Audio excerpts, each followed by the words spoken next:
It's hard to reimagine the optimism that was designed in Indaba 2020. That was February.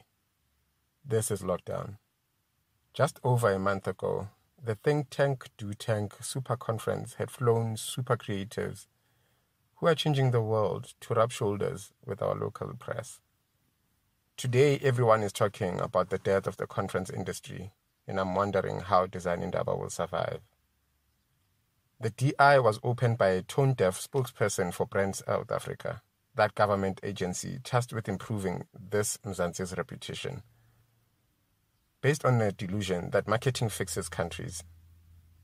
Yet it doesn't.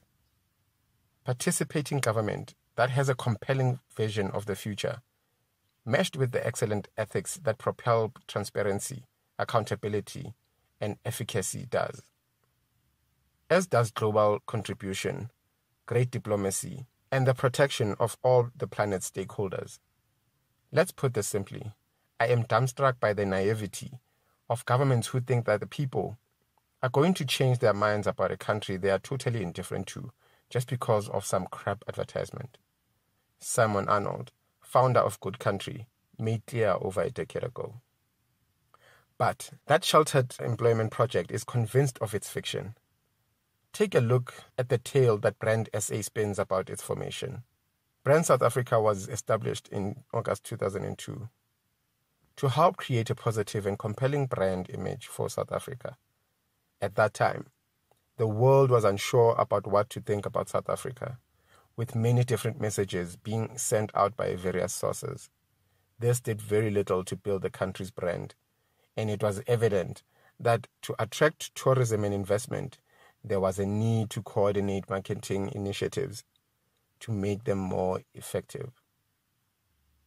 This, when all you need to know is that A.J. Gupta sat on Brand SA's board from 2006 until 2016. Remember the wasted Zuma years.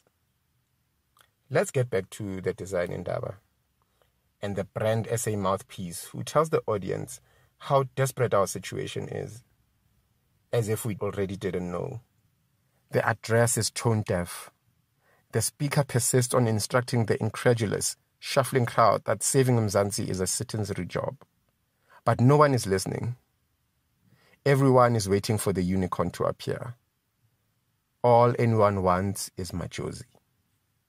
ShoMadjozi is what Harvard Business School professor Clayton Christensen calls disruptive technology.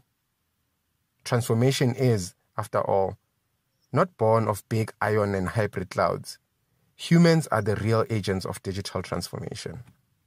While technology accelerates the pace of progress and enables disruptive innovation, the hard work of transformation happens in our psyches. In business, this translates to the CEO who has to reinvent himself, his hierarchies, and the legacy structures in a COVID instant. Transformation is the hard work of reinventing unimaginative structures and strategies that limit innovation, and using our imagination to invent new, better, and more benevolent ecosystems that do. Just as leaders enable transformative movements in enterprise, in society, intellectuals and cultural actors do the work of transformation by revealing to us hidden truths that illuminate the margins of society, so that we collectively and individually integrate what has been lost to self. This for the betterment of everyone and everything.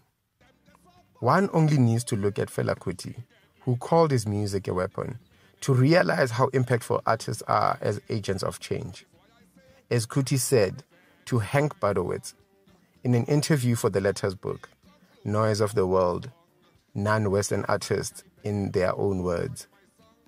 Music is supposed to have an effect.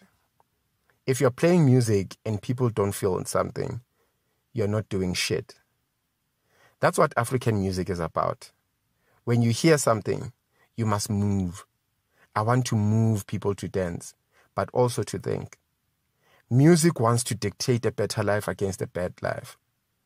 When you listen to something that depicts having a better life and you're not having a better life, it must have an effect on you. The disruptive complexity of Kuti and the bright optimism of ShoMadjozi may seem at odds. but both transverse the transpersonal and in so doing make their respective cultures more alive than ever before. In a piece for paper, Amira Rasul describes Madjozi's vitality born of imagination. Unlike many mainstream African pop artists, Madjozi raps in several different native African languages over tracks that are usually reserved for English lyrics, and on drum beats that typically don't require much lyrical content at all. This unique ability means she has wide appeal, reaching audiences across the continent and beyond by speaking directly to them. A lifetime ago, Madjozi exploded onto the DI stage in a riot of color to rapturous applause. A story on legs, this artist entices her audience into her narrative with fashion, film, dance, music, and comedy. This is a genre-mashing, conversation-smashing performance that simultaneously reinvents and champions what it means to be Tsonga. Madjozi the magician is a Pied Piper, and we, her children, sing, clap, dance, and laugh our way through a metamorphosis of a historical narrative wrapped up in the reinvention of the Xipelane, the handle for the traditional Tsonga dance. Xipelane is also the name of the skirt used to perform it. The Xipelane is uber cool these days. Social channels like YouTube feature Xipelane challenges, whilst influencers on Instagram wear the Tsonga wraparound made of telltale Asian cloth to soons off. How much is the Xipelane skirt? When culture collides with commerce and finds a sustainable home, this is a clear sign of mainstreaming.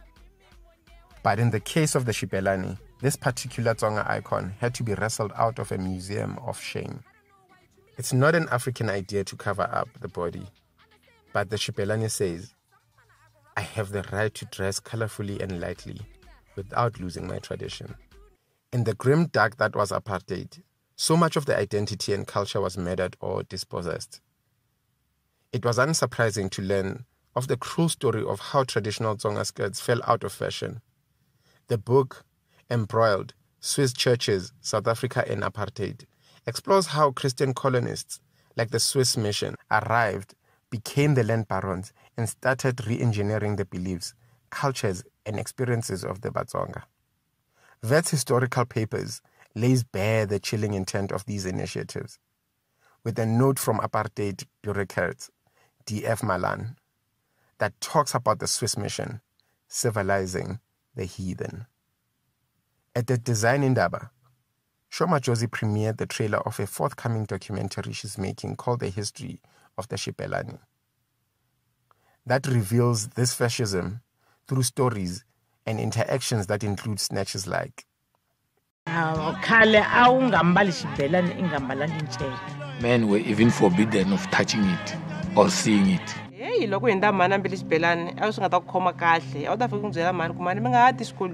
A revealing interview with an unidentified elder Tsonga woman wearing a Xipelane sees this dancer confess. The Tsonga dancer sits on the floor in front of her home, proudly wearing a tinguvu and a bright yellow top. Leading us into the transmedia experience, Madjozi reveals, the first Xipelane I saw, I think, was the woolly ones, and explains how her mother introduced her to the dance and attire. Importantly, how it became a point of identity and a living manifesto for Madjozi's own invention. Madjozi was already famous in Africa off the back of her 2008 hit single Huku, when she exploded globally in August 2019 with her hit John Cena on Colors, the YouTube platform with a zen-like square aesthetic. Madjozi's inventive, genre-defying style saw her disrupt the usual cultural flows in our heavily connected ecospheres. Madjozi says the song, a mesh of Tsonga, Swahili and English, is about how growing up we only got to watch two shows. One was WWE and the other was Generations. Facebook, Spotify, Netflix, and other social platforms are tools of cultural connection born of the United States of America, and empower creativity, but arrive with an overbearing overlay of cultural dominance. US media floods and saturates social networks, and this does little to empower local economies. If you are on a budget and it's a choice between Drake and Kwesta, you bet that Drake's remarketing power and reach will win through. Or as Sho Madjozi says, as an independent artist, there isn't a big machinery pushing me onto these platforms. It's all been genuine and organic love from the people. That's amazing to me. This is why Madjozi's breakthrough is so important. She doesn't only represent South Africa. Rather, Madjozi represents a pan-African identity at a time when xenophobia has fractured this country's relationship with the rest of the continent. Beyond the recovery of the Xibelani, Madjozi is a fierce icon for a new kind of identity that speaks to a post-nationalism, postmodern identity at a time when our world is in crisis. But let's get back to brand South Africa. What should we do about the wasteful expenditure, given the government agency's sad history, rolling controversies, and endless leadership crises? Perhaps post-COVID, the government will hopefully shrink it a bit more, and they'll be integrated somewhere more useful. Brand SA was established in 2002. It has been 18 years. 18 years to exercise their fiction. Now that we've finally arrived at junk status and the dark night of the soul, the full grim dark, we should let them go and redistribute the cash to emerging artists, singers, and cultural creatives who can better represent this country. As for Madjozi, she's telling everyone to stay safe and stay at home during the lockdown. And we are listening. Because we respect her. ShoMadjozi is a force of nature. And we know she knows how to reach the promised land and realize a vision of a new world. That's where South Africa needs to go now. Towards hope punk and the land of reinvention. We need to separate ourselves from the grim dark that was the past. We must put the corruption and wasteful expenditure behind us and use all our imagination, power, and resources to build a better life for all. But we need a clear vision of the hard work we really need to do. Now is the time for our leaders to arise so that we might become more economically, politically, and socially inclusive, diverse, collaborative, transparent, responsible, accountable, and open. Let the hope punk revolution, COVID-cocooned metamorphosis, become a heady, vibrant vein that propels our collective transformation and future. Wakanda forever.